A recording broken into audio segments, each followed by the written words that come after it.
बिस्मिल्लाहिर्रहमानिर्रहीम। अस्सलाम वालेकुम नाज़रीन। पॉडकास्ट स्पोर्ट्स का शप विद जुनैद खलील नैनीताल वाला मैं हूं आपका मेज़बान डॉक्टर बुलंद इकबाल। मेरे साथ मौजूद हैं group managing director Medicam group of companies, veteran cricketer, cricket analyst Junaid Khalil Nainital वाला। हम सबसे पहले खुशामदीद कहते हैं। अस्सलाम वालेकुम सर। बहुत बहुत शुक्रिया आप तशरीफ़ लाए सर।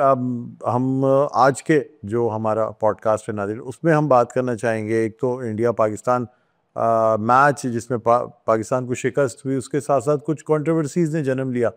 उन पे ही बात करेंगे कि क्या पाकिस्तान को भी यही करना चाहिए था या फिर बेहतर ये रहता कि हमें स्पोर्ट्समैन स्पिरिट का मुजाहरा करते हुए कुछ लचक दिखा देनी चाहिए थी। बहरहाल जुनैद साहब, सबसे पहला तो आपसे सवाल ये करना चाहूँगा कि पाकिस्तान की बॉलिंग को अगर देखते हैं तो हमने 15 ओवर तक अच्छी तरह कंटेन करके रखा। कभी इंडिया को मौका मिला, कभी नहीं मिला। बहरहाल 15वें 16वें ओवर में ऐसा लग रहा था, ख़ास तौर पे 15वें ओवर में के बाद कि ये शायद इंडिया की टीम ये टोटल ना चेज़ कर पाए। 10 से ऊपर रन्स का जो हदफ है पर ओवर का, वो इन लास्ट के 5 ओवर्स में मुकम्मल करना। आप क्या कहते हैं, क्या इंडिया की बहुत अच्छी परफॉर्मेंस थी या हमसे कोताहियाँ हुई? हम कंटेन कर सकते थे, मैच जीत सकते थे, लेकिन जीता हुआ मैच हमने अपने हाथ से उनको दे दिया। नहीं, देखें, एक्चुअल में अगर अगर आप मुझसे सवाल पूछें तो हम बॉलिंग के अंदर तो हमने एक्स्ट्रा एफर्ट्स लगाई हैं कि हम मैच को इस मुकाम तक भी लेकर आए जहां पर हमें ऐसा लगा कि हम मैच जीत सकते हैं। बट एक्चुअल जो ना मैच जो ना हम लोग वहां हार गए थे जहां पर हमारे जो है ना वो 31 रन या 32 रन के ऊपर 9 विकेटें हमने जो है ना वो गंवा दी। एक टाइम पर वी वर एक्सपेक्टिंग कि हम 180 या 190 या मे बी जो ना 200 रन तक जो ना वो पहुंच सकेंगे।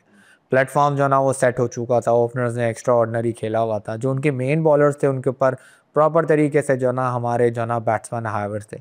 वहाँ पर हमारे से जो ना वी लूज़ आवर नर्व, और अपनी कंटिन्यू जो ना वो विकेट जो ना वो गंवाते रहे। अब यही फ़र्क है हमारे और इंडिया की टीम के अंदर, और यही फ़र्क है हमारी और बेसिकली बाकी इंटरनेशनल टीम के अंदर। हमारे यहाँ जो है ना वो बेसिकली किसी भी प्लेयर्स को इस चीज़ की इजाज़त नहीं होती कि वो अपनी मर्ज़ी से खेल सके। उसको बेसिकली डायरेक्शन मिलती है, ऐसे खेल लेना, ऐसे खेल लेना, ऐसे खेल लेना। ये वाला कल्चर जो है ना हमारे यहाँ ख़त्म होना चाहिए और हमें बेसिकली प्लेयर को आज़ाद करना चाहिए कि भाई go and play your own cricket. आपको जिस तरीके से क्रिकेट खेलनी है खेलें। At the end of the day runs matter, winning is matter.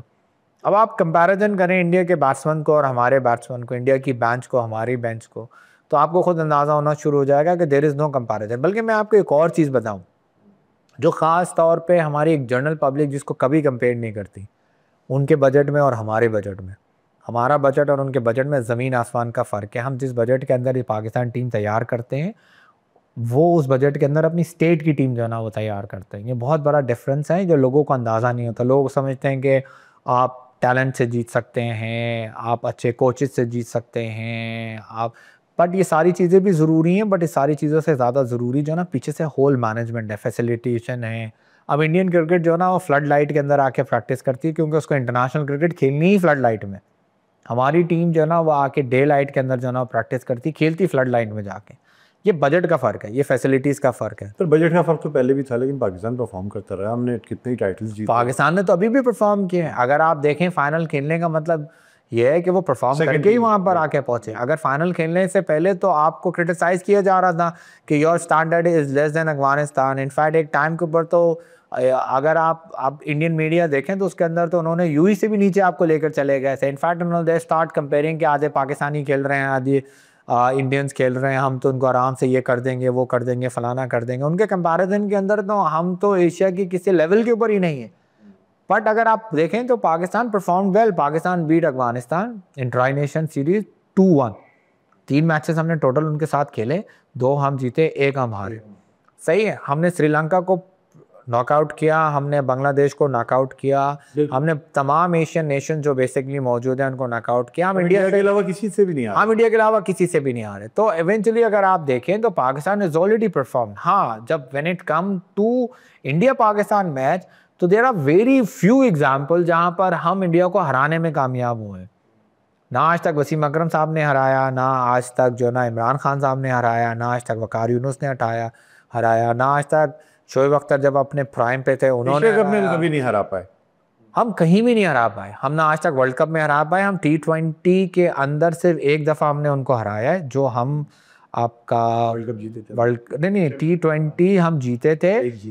जो जिसके अंदर हमने उनको 10 विकेटों से हराया था।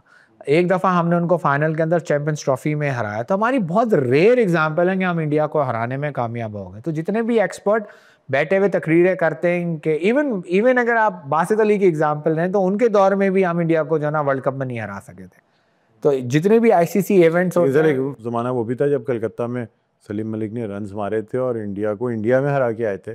बट दैट वाज हमने ऐसे भी देखा कि स्टेडियम में आग तक लगाई है इंडियन तमाशाइयों ने पाकिस्तान के जीतने पे। बिल्कुल, बट आईसीसी के किसी भी टूर्नामेंट में हमने नहीं हराया। अगर आपको इंडिया का फाइनल याद हो, वो सेमीफाइनल याद हो, जिसके अंदर जो ना वो आप आमिर सोहेल कैप्टनसी कर रहे थे और आपका 1996 के वर्ल्ड कप, हाँ, सईद अनवर की आप बैटिंग देखें, एक टाइम पर हम डोमिनेट कर रहे थे, वहां से हमने पूरा मैच 9 ओवरों में उसकी बात। बिल्कुल। तो ये बेसिकली हमारी हमेशा से हिस्ट्री रही है और ये बेसिक गेम है टेम्परामेंट का। ये बेसिकली मेंटल स्ट्रांगनेस का। मेंटली आपको इतना स्ट्रांग होना पड़ता है कि आप इन लोगों को, इंडियंस टीम को compete कर सके।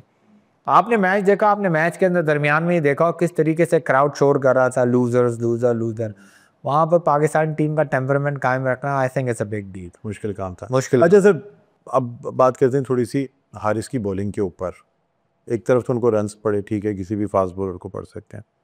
आप नहीं समझते कि इतने क्रिटिकल मैच में एक्स्ट्रास देना, वाइड फेंक देना, लेग पे कंटिन्यूसली 4-5 बॉलें करा देना, चले हो सकता है बैट्समैन को रूम ना देना चाह रहे हो कि ऑफ पे लगेगी, ऑफ का खिलाड़ी है वो कर देगा, फिर भी फुल टॉस दे देना। आप नहीं समझते सर, ब्लंडर्स तो हैं एक सीनियर बॉलर के लिए। फाइनल ओवर या सेकंड लास्ट ओवर में इस किस्म की बॉलिंग करना, क्या कहेंगे? और देखें, हारिस जो ना वो he is not a youngster. 4 साल से जो ना वो कंटिन्यू पाकिस्तान टीम का परमानेंट मेंबर है। I think he is the only player जो सारी मैनेजमेंट जितनी भी पाकिस्तान टीम के इन एंड आउट हुई है, चाहे उसके अंदर बाबर आजम से पहले हो या बाबर आजम का टाइम हो या रिजवान का टाइम हो या शाहीन का टाइम हो और अब Salman Ali Agha, he has a permanent slot. ऐसा नहीं है कि उसने परफॉर्म नहीं किया हुआ। बट मेरा सवाल घूम घुमा के आपके पास यही है, आज आप इसको बिठाते हैं पीछे, आपके पास बॉलर कौन था? आपके ख्याल के मुताबिक हिज सिलेक्शन वाज रॉन्ग। अगर इसकी सिलेक्शन रॉन्ग थी तो बांग्लादेश के खिलाफ मैच ही इसने आपको 3 विकेटें लेके जो ना वो जितवाया था। Unfortunately it was a bad day for him. और दूसरा बेसिकली अगेन अभी अभी हमारे यहाँ एक नया किस्म की जो ना वो पॉलिटिक्स शुरू हो गई। पीसीबी जो ना suspended all the NOC for leagues. अरे यार, आप लीग्स खेलने दो ना। आपके टेस्ट मैचेस हो रहे हैं, लड़के फारिग बैठे हुए हैं, बेकार बैठे हुए हैं। या तो आप उसके अंदर इनके पर परमानेंट वो डालें कि हम आपको एनओसी उस सूरत में देंगे जिसमें आप फर्स्ट क्लास क्रिकेट खेलेंगे और उसके बाद हम आपको एनओसी इशू करेंगे। That's a right way to do. But NOC cancel कर देना।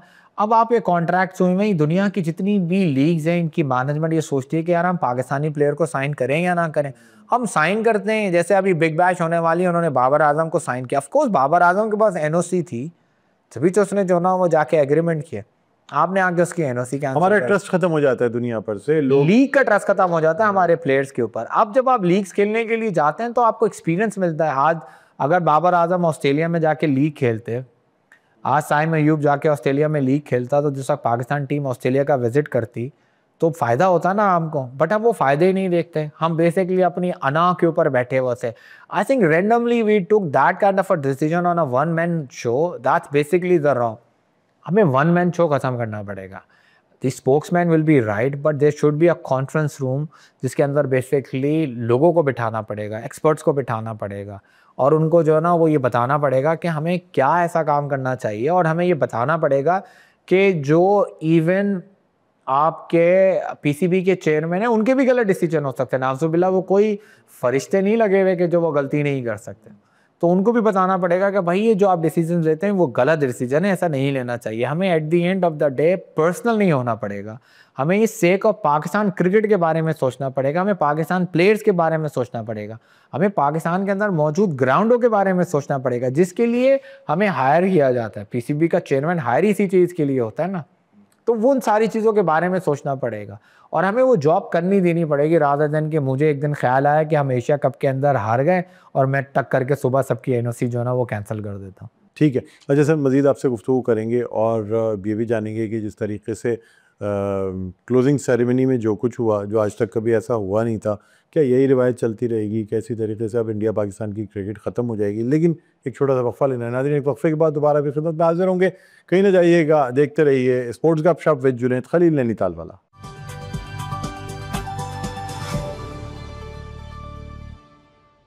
जी नाज़रीन, वेलकम बैक। एक दफ़ा फिर आपको खुशामदीद कहते हैं। पॉडकास्ट है स्पोर्ट्स गपशप विद जुनैद खलील नैनीताल वाला। मैं हूं आपका मेज़बान डॉक्टर बुलंद इकबाल, मेरे साथ जुनैद साहब मौजूद हैं और हम अब ब्रेक के बाद जो है वो बात करने जाएंगे क्लोजिंग सेरेमनी और इंडिया पाकिस्तान टेंशन्स के हवाले से। सर, एक तरफ तो वैसे ही हमारी बड़ी टेंशन चलती है, हम ग्राउंड में भी जहाज़ गिरा रहे होते हैं। अब तो हद ये हो गई कि क्लोजिंग सेरेमनी में पहले से कह दिया था, लेकिन लोग एक्सपेक्ट नहीं कर रहे थे कि शायद चले। क्लोजिंग सेरेमनी पहली दफ़ा ऐसा हुआ कि क्लोजिंग सेरेमनी ख़त्म हो गई, जीतने वाली टीम ट्रॉफ़ी लेने नहीं आई।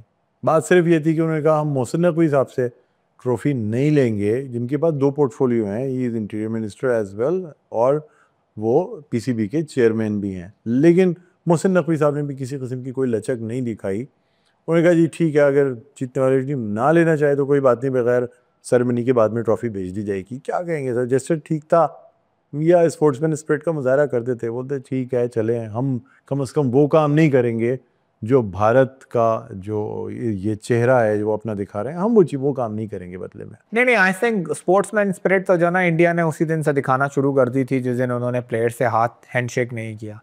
वहाँ पर आईसीसी ने कोई जो ना वो मतलब एक्शन नहीं लिया। उसके बाद अगला मैच हुआ, सेम उनका वही जेस्चर था, आईसीसी ने अगेन कोई एक्शन नहीं लिया। उसके बाद अब हद ये हो गई है कि basically they created an example कि if I am not happy with certain board या सर्टन पीपल, मैं उनसे ट्रॉफ़ी नहीं लूँगा। अब आप ये सोचें कि आगे जाने वाले वक्तों में कभी ना कभी तो ऐसा होगा कि पाकिस्तान भी चैम्पियन बनेगा, और शायद अभी आगे वर्ल्ड कप है आपका T20 का जो इंडिया के अंदर ही मौजूद है, और हो सकता है इंडिया ही ओहदेदारान बेसिकली ट्रॉफ़ी जो ना वो आगे आए बाँटें। ये भी हो सकता है कोई मैच पाकिस्तान जीते जो इंडियन ओहदेदारान जो ना वो कोई चीज़ आके बांटें और पाकिस्तान रिफ्यूज़ कर दे उनसे कोई चीज़ लेने के लिए। तो this is something which is a big question mark for ICC, and then they start creating an example कि इंडिया ने भी तो ऐसा किया था, आपने उनके खिलाफ कोई एक्शन क्यों नहीं लिया? तो अब ये वो बेसिकली पैरामीटर है या ये वो टाइम है जिसके अंदर आईसीसी को जो ना वो स्टैंड आउट होना चाहिए और ये सोचना चाहिए कि वो आईसीसी इंटरनेशनल क्रिकेट काउंसिल है, वो इंडिया क्रिकेट काउंसिल नहीं है। उनको ये बेसिकली ये बारे में सोचना चाहिए और ये सोचना चाहिए कि गेम की डिग्निटी कैसे जो ना कायम रखनी चाहिए। अगर आपको याद हो कि एक टाइम के ऊपर एक इंसिडेंस ऐसा हुआ जहाँ पर कॉलीवुड ने जो ना वो रन आउट जो ना वो किसी न्यूजीलैंड प्लेयर को कर दिया, and then New Zealand player was so angry कि दे स्टार्ट के भाई हम ऐसा नहीं करेंगे, हम ऐसा नहीं करेंगे, बट समहाउ वो फिर भी उनसे हैंडशेक करके अपना क्रिटिसिज्म रिकॉर्ड करा के जो ना वो चले गए। ये ऐसे बहुत सारे वाक़ये जो है ना वो गेम के अंदर जो ना वो मौजूद होते हैं। एक टाइम के ऊपर ऐसा आया कि शादाब को अफगानिस्तान के प्लेयर ने जो ना वो आपका रन आउट जो ना वो कर दिया जिसको, बट स्टिल मैच ख़त्म हुआ, हैंडशेक हुआ, आगे सारे चले गए। अब ये वो इंसिडेंट्स हैं जो basically you are actually giving a privilege to a team जो किसी टीम से नाराज़ है, वो बेसिकली अपनी नाराज़गी इन सारी चीज़ों की तरीके से खेल में निकाल रही है। वो जंग हमारी खेल में हो रही है, खेल में हो गई। अगर आपकी जंग कहीं मौजूद है, अगर आपका कोई सरहदों का कोई डिस्प्यूट है, सरहदों का डिस्प्यूट पूरी दुनिया में ही चल रहा है, तो आप क्या इसी तरीके से खेल में लेकर आना शुरू कर देंगे? तो अब आईसीसी को बेसिकली स्टेप आउट होना चाहिए और ये सोचना चाहिए कि वो गेम की डिग्निटी किस तरीके से सेव करें। इसी तरीके से चलता रहा तो आइंदा आने वाले वक्तों में हमें और गेम के अंदर बदतमीज़ी नज़र आएगी। देखें, पाकिस्तान साउथ अफ्रीका में फ़ाइनल खेल चुका है, पाकिस्तान इंग्लैंड में फ़ाइनल जीत चुका है, पाकिस्तान ऑस्ट्रेलिया में फ़ाइनल खेल चुका है T20 का। कोई भाई पाकिस्तान सेमीफाइनल में वेस्ट इंडीज़ में हारा था, तो आप पाकिस्तान को कभी भी T20 में नॉकआउट नहीं कर सकते। आप पाकिस्तान को ये नहीं कह सकते कि they are a below average team, they are always a good team of a T20। तो यू नेवर नो कि पाकिस्तान शायद आपका आने वाले वक्त में T20 के फाइनल में पहुंचे और शायद फाइनल जीत भी जाए, तो क्या करेंगे आप? बिल्कुल, ये सवाल या निशान इनके लिए मौजूद है। लेकिन सर फिर हमारे कैप्टन ने भी तो उनसे चेक लेके फेंक के एक जेस्चर दिया ना कि अगर उन्होंने हमसे रिसीव नहीं की तो हमारे लिए भी रिसीव करने के बाद भी कोई हैसियत नहीं है, we just throw it on the ground. देखिए, अब यही वो बदतमीजियाँ शुरू हो गई ना, वो स्टार्ट करेंगे हम जवाब देंगे, हम जवाब नहीं देंगे तो वो इस चीज़ कमजोर का जो है समझेंगे ना, हमें। हम कमज़ोर हैं। तो but this is not a game. मैं again I am not in a favour of all this thing, लेकिन अगर वो करेंगे तो हमें भी जवाब देना पड़ेगा, जवाब क्योंकि देना भी जरूरी है। और अगर यही वो टाइम है जो कंटिन्यू लोगों ने उनको जवाब नहीं दिया और उनका दिमाग इतना ख़राब हो गया कि then now they are saying के नाउज़ुबिल्लाह they are the down of cricket. Sir अब क्या समझते हैं कि क्या आईसीसी वाकई कोई एक्शन लेगी, या ये भी सब बातों की हद तक रह गया है? इतना प्रेशर होता है इंडियन क्रिकेट बोर्ड का कि, और फिर उनके अपने जो सरबराह हैं वही बैठे हुए हैं, जिस तरह मोहसिन नकवी साहब पाकिस्तानियों के ख़िलाफ़ कोई एक्शन नहीं ले सकते, उसी तरह से शायद आईसीसी जो है वो भी इंडिया के ख़िलाफ़ कोई एक्शन ना ले। नहीं नहीं, ऐसा नहीं होता actually, but actually it's not कि आईसीसी का चेयरमैन इस वक्त जो है ना वो इंडियन बैठा हुआ है, इस वजह से कोई एक्शन नहीं हो रहा। ओवरऑल इंडियन क्रिकेट ने आईसीसी को पूरी तरीके से कैप्चर किया हुआ है, बट उनको एक चीज़ याद रखनी चाहिए, at the end of the day जो रेवेन्यू जनरेट हो रही है वो खाली इंडिया से नहीं हो रही। किसी एक एक्सपर्ट ने बड़ी अच्छी बात बोली थी इंडियन चैनल के ऊपर जाके कि भाई अगर आपको ऐसा लगता है कि आप इतने बड़े हैं क्रिकेट में, तो why don't you make a world cup of India A and India B. देखते हैं कितनी पब्लिक आती है, कितने लोग देखने के लिए बैठते हैं। तो अगर इंडिया पैसे कमा रहा है या बीसीसीआई को पैसे इतने मिल रहे हैं या बीसीसीआई के तवासुन से जो इनके स्पॉन्सर इतने पैसे लगा रहे हैं इंटरनेशनल क्रिकेट के लिए, तो इनको सेकंड पार्टी चाहिए। और उन सेकंड पार्टी में भी सबसे बड़ी पार्टी पाकिस्तान है। अगर आज भी ये कहा जाए, जैसे सूर्य कुमार यादव ने कहा था कि अब आप इसकी राइवलरी को भूल जाएं, पाकिस्तान और India is no more rival.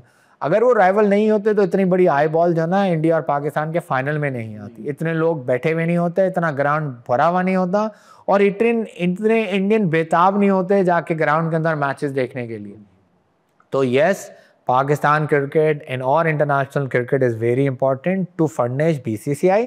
अब आईसीसी को ये सोचना चाहिए कि अगर जिस दिन बीसीसीआई हटेगा, और हटेगा एक ना एक दिन, देखिए मैंने पहले भी एक दफ़ा कहा था कि एक ज़माने में हम जिस वक्त बड़े हो रहे थे तो हमारे वालिदैन हमें बताया करते यार West Indies is known as काली आंधी। काली आंधी। अनफॉर्चुनेटली 2 मैचेस जो है ना वो नेपाल से हार गए।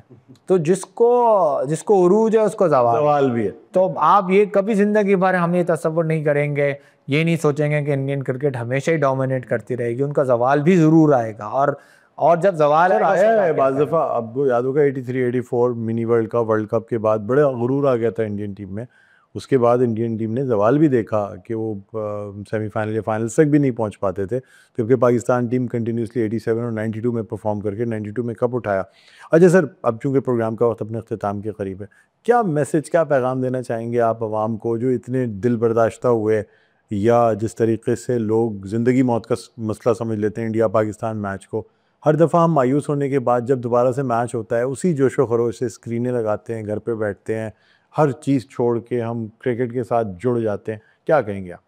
देखिए, मैं सबसे पहले तो लोगों को ये बोलूँगा कि इतनी अटैचमेंट ना लगाएं, क्योंकि बहुत बड़ा डिफरेंस है हमारी और उनकी क्रिकेट के अंदर। थोड़ा प्रैक्टिकल होकर सोचें, सिर्फ और सिर्फ दिलों से या दिमाग से या दुआओं से मैचेस नहीं जीते जाते। उसके लिए पीछे से इंफ्रास्ट्रक्चर डेवलप किया जाता है। उसके अंदर पाकिस्तान टीम को क्रिटिसाइज़ करने से बेहतर है कि हमें पीसीबी को क्रिटिसाइज़ करना चाहिए। पाकिस्तान प्लेयर्स को क्रिटिसाइज़ करने से बेहतर है कि हमें पीसीबी की सिलेक्शन कमेटी को क्रिटिसाइज़ करना चाहिए। और बेसिकली हमें ये सोचना चाहिए कि बेसिकली कि अगर हम अपना इंफ्रास्ट्रक्चर ठीक करेंगे, जब ही जाके हम इंडिया जैसी टीम को हराने में कामयाब होंगे। एक आध ऐसे सेगमेंट ज़रूर आएंगे जहाँ पर हम इंडिया को हरा देंगे, but on the whole India को हराना, बल्कि इनफैक्ट इंडिया क्या ऑस्ट्रेलिया को हराना, इंग्लैंड को हराना, साउथ अफ्रीका को हराना, न्यूजीलैंड को हराना हमारे लिए इस टाइम के लिए बहुत मुश्किल काम है, क्योंकि हमारा infrastructure is being damage, is being destroyed. हमारे पास पीछे से फैक्ट्रियाँ बंद हो रही जा रही हैं जहाँ से हम प्लेयर जनरेट किया जाता था। हमारे यहाँ तो उस वक्त लाले ये पड़े हुए हैं कि कराची फर्स्ट क्लास खेलेगा या नहीं खेलेगा, क्या लाहौर की ये टीम खेलेगी या नहीं खेलेगी। जिस मुल्क के अंदर इस किस्म का प्रॉब्लम्स आ रही हों, वहाँ पर आप इंटरनेशनल क्रिकेट में क्या लोगों से तसव्वुर करेंगे। मुझसे अगर आप सवाल पूछें, playing a final for this team is a big deal. बहुत बड़ी बात है। चलें जी, बहुत बहुत शुक्रिया सर, प्रोग्राम के लिए आपने वक्त निकाला। नाजरीन, इस आज के पॉडकास्ट में हमने वो तमाम चीज़ें देखी कि किस तरीके से जो इंडिया पाकिस्तान मैच में गलतियाँ हुई हैं, अब अपनी गलतियों से सीखते हुए आगे बढ़ना चाहिए और कोशिश ये करनी चाहिए कि आने वाले मुकाबलों में हम मुंह तोड़ जवाब देना, सिर्फ इंडिया को बल्कि दुनिया की दूसरी टीमों को भी। बहरहाल नाज़रीन, आज के इस पॉडकास्ट का वक्त अपने अख्ताम पर पहुंचता है। नेक्स्ट वीक दोबारा आपके सामने कुछ नए मौज़ूआत के साथ हाजिर होंगे। तब तक के लिए मुझे डॉक्टर बुलंद इकबाल को और जुनैद खलील नैनीताल वाला को इजाज़त दीजिए। अपना बहुत ख्याल रखिएगा। अल्लाह हाफ़िज़।